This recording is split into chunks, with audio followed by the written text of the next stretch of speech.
Hello, it's science fiction books that'll change your life. I'll get stuck in straight away. First book, as you can see, is Ian M. Banks, The Player of Games. I think this book will transform your life. I think the whole Culture series of books written by Ian M. Banks are fantastic, and it will just keep you thinking, keep you interested, keep you enjoying the world, and bring you back again and again to really thoroughly enjoy the worlds that he created.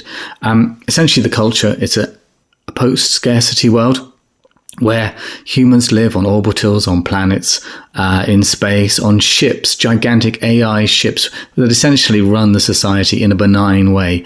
And because it's post-scarcity, people can do as they please, can travel where they wish. But some special people, who are pretty much the main characters of these books, more or less, they are, taken from their comfortable lives and given the opportunity to work for either contact or special circumstances, who are kind of like the spies, kind of like the diplomats, envoys, dirty dealers of the culture, who will step into another society and change things.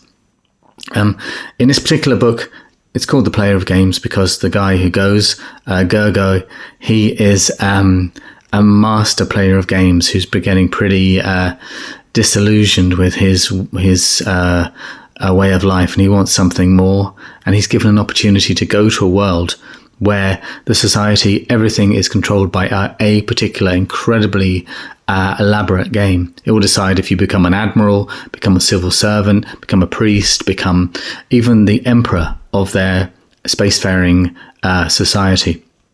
He goes there with a drone, which is like an AI, to guide him, and he meets interesting people, plays the game, has philosophical dilemmas, has adventures.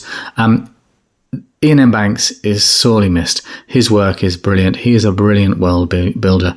The world of the Culture is just fantastic, and the characters you meet and the real dilemmas they face. Not living in a perfect world doesn't always make things perfect, and it really shows up in these books. The imagination is just literally out of this world. It is a true space opera at its finest. No one does it as brilliantly as Ian M. Banks does or did. Second book that totally changed my world, and I think it'll probably change yours, is The Hitchhiker's Guide to the Galaxy by Douglas Adams. Now, Douglas Adams, his imagination is he's just so much stuff has come from what he did here. To set an Englishman out into the universe wearing a bathrobe, carrying a towel, and a copy of The Hitchhiker's Guide to the Galaxy, with his friend Ford Prefect, an alien with only described as zany view on the world. Zaphod Beeblebrox, his 32nd cousin or something like that, with two heads, the coolest guy, the president of the galaxy, and of course Trillian, the young woman that Arthur met at the party, and instead of going off with him, ended up with the not then two-headed Zaphod, but nonetheless, those two find themselves the last two humans left in the universe. And we go on an amazing adventure. They find out why Earth was turned into a bypass and why somebody wanted to come back again. And it's an incredible selection of books, brilliant right to the end. Find out why the dolphins what they were trying to warn us about all along. You cannot fault Douglas Adams. He is a pleasure. His work is a pleasure to spend time with. I think it will change your life. Listen to the radio play if you want to find where this book came from. It was originally a radio play, oddly enough. I pretty much avoid the film, but I would definitely check those two out. This is a brilliant book. Douglas Adams was a fantastic author, and the whole series is just absolutely pure gold. Needs no introduction, really, does it? June. This is an old copy. This is the book that came out with the original film. The original film by his name escapes me.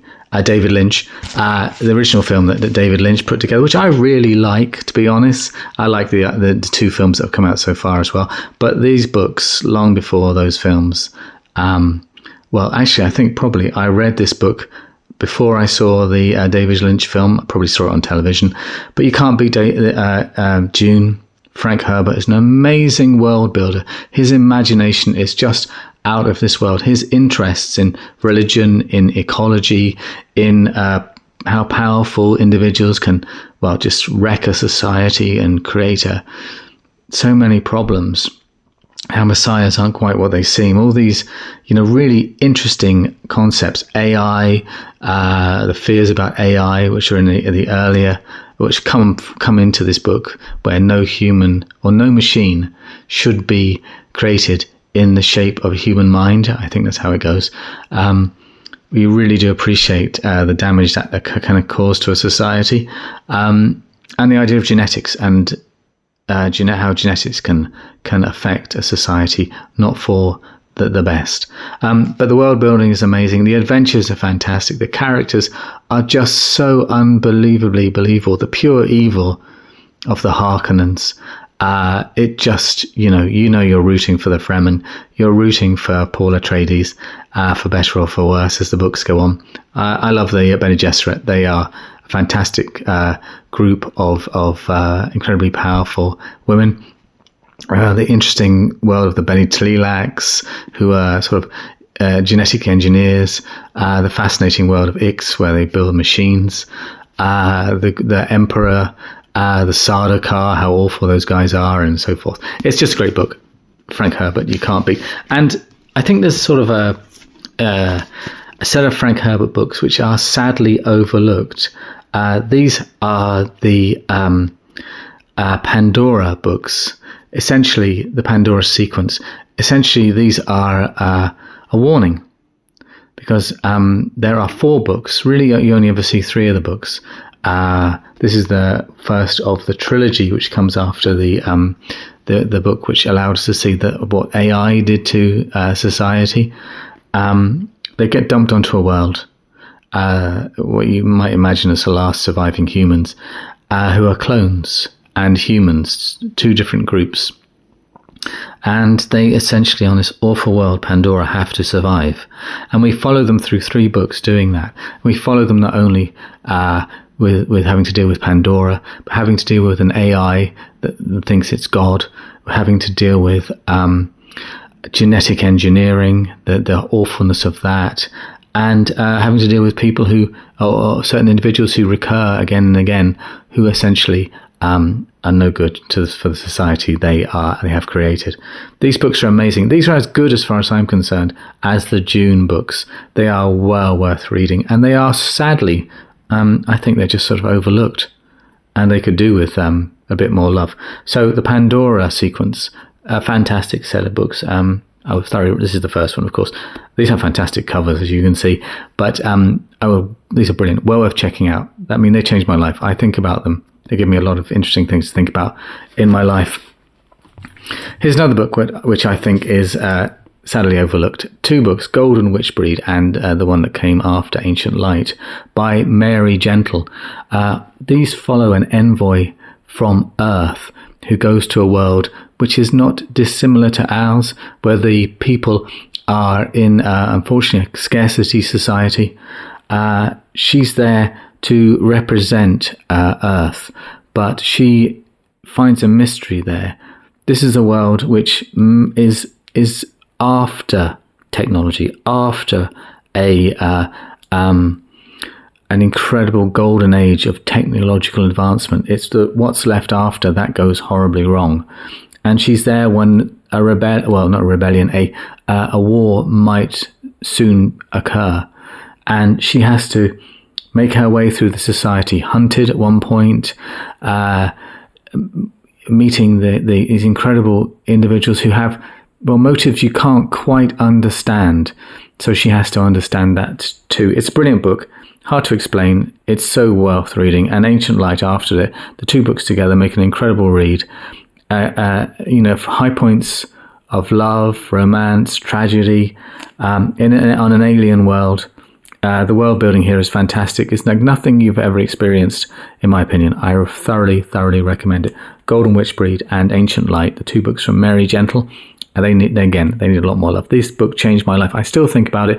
I still think about her traveling across the fens with unusual alien people, trying to understand them, having romance, being betrayed, trying to, understand a society she has no business really being in. It's a fantastic read. And you have these odd little horse type things, as you can see from the front cover, which are absolutely delightful. So, great book. Here's another set of books which I think deserve a lot more love. This sequence of books, The Saga of the Exiles. I mean, essentially, this is both science fiction and fantasy sort of mixed in together. We get a world where there is again post-scarcity, where we have met aliens, where psychic powers are real, and you always get people who want to leave, who don't quite fit in. And this is where we go. We go with the exiles, people who don't quite fit into this wonderful world. There is a portal in time, but the only thing is it takes you back to a certain point in Earth's history and a certain place. And what they find when they go back to that certain place and certain time is not simply an idyllic, unspoiled world where they can live out their lives in the way they want to. They find themselves, meeting a whole other society. And it's not really too much of a spoiler to say that this society is very much based on Irish mythology. You have, essentially characters who seem like elves, others who seem like dwarves. And it just will blow your mind, the world building, going back into an ancient society that still has some technology, and learning about them. I cannot recommend these higher than I do. This Julian May, she wrote these fantastic books, and she not only wrote these books, but within that same world, she also wrote, as well as the Saga of the Exiles, she wrote the Milieu trilogy. Now, this is where the people have come from, who've gone back into the ancient Pliocene past. This is a world of post-scarcity, a world where humanity is developing its psychic powers, its meta-psychic powers, psychokinesis, mind reading, communication, literally moving huge amounts of rock with the mind, healing with the mind, and meeting other alien societies and becoming part of the galactic milieu. This is the first of the trilogy. There is a book that comes before them called Intervention by Julian May, which is basically set, more or less, sort of now-ish, a few years before now, really. So we should already be in this wonderful galactic milieu. But it talks about, from the point of view from Uncle Roger, it talks about the world as it comes to terms with more and more people getting psychic powers. And we follow the Remoulades, who are one of the biggest families who have psychic powers, and some other families, through these books, as people get to understand what it means to be part of a society of different aliens, and learn how to cope, how to move off world, how to deal with children being born who have psychic powers, and what happens when some people disagree with that and they decide that humanity isn't reaching to its full potential, its capability, and the xenophobia, which causes real tragedies and splits families apart. It's a great read. They're a great read, the Milieu trilogy. Start with Intervention. That's a great book. Uncle Roger is a great character, and we learn how there's a great. It's very suspenseful, very enjoyable. So those are my books, which I think, science fiction books, which I think will change your life. They certainly changed mine. I really enjoyed them. I mean, I read nearly all of them when I was my late teens, and that may be a reason why I think they're fantastic. But I hope you find them fantastic too. So please do like and subscribe, and dingling that notifications bell, and support your local library, and please do support your local bookshop, and have a great day.